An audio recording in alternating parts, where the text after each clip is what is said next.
Hi friends, చూడండి గ్యాస్తో పని లేకోకుండా చక్కగా చాక్లెట్ అటుకుల రోల్స్ అయితే చేస్తున్నాను అనమాట. దీనికి కావాల్సిన పదార్థం ముందుగా ఒక బౌల్లో మనం ఒక కప్పు అటుకులు అయితే వేసుకోవాలి. ఈ విధంగా దీంట్లో వచ్చేసి ఒక హాఫ్ కప్ బెల్లం అయితే తీసుకోవాలి. ఇలా అయితే కిస్మిస్ జీడిపప్పు అయితే యాడ్ చేసుకోవాలి.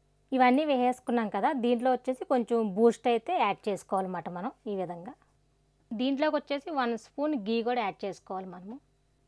దీంట్లో మనం కాచిన పాలైతే పోసుకోవాలన్నమాట. కొంచెం గోరెచ్చగా ఉండాలి, కొంచెం కలుపుకుంటూ చక్కగా పోసుకుంటూ ఉండాలి ఈ విధంగా.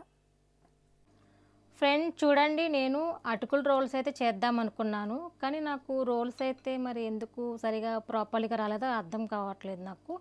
బట్ మనం ఇలా అయితే కూడా చక్కగా ఈవినింగ్ పూట చక్కగా గ్లాస్లో వేసుకొని గిన్నెలో కానీ చక్కగా తినేయచ్చు అన్నమాట. చాలా టేస్ట్గా అయితే ఉంటుంది.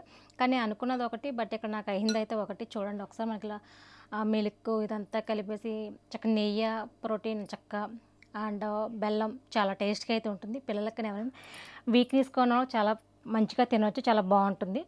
కానీ బట్ ఇలా అయినా యూజ్ చేసుకోవచ్చు, కానీ ఇట్లా కూడా నేనేమి వేస్ట్గా పాడేయను. బట్ దీన్ని కూడా యూజ్ చేసుకుంటాము, ఎందుకంటే కానీ మీకు నచ్చితే లైక్ చేయండి, షేర్ చేయండి, సబ్స్క్రైబ్ చేయండి ఫ్రెండ్. చూడండి ఇలా ఎందుకైంది నాకు కొంచెం కామెంట్ సెక్షన్లో కామెంట్ చేయండి. ఇది దేనివల్ల ఎట్లా అయిందో నాకు మీకు కనుక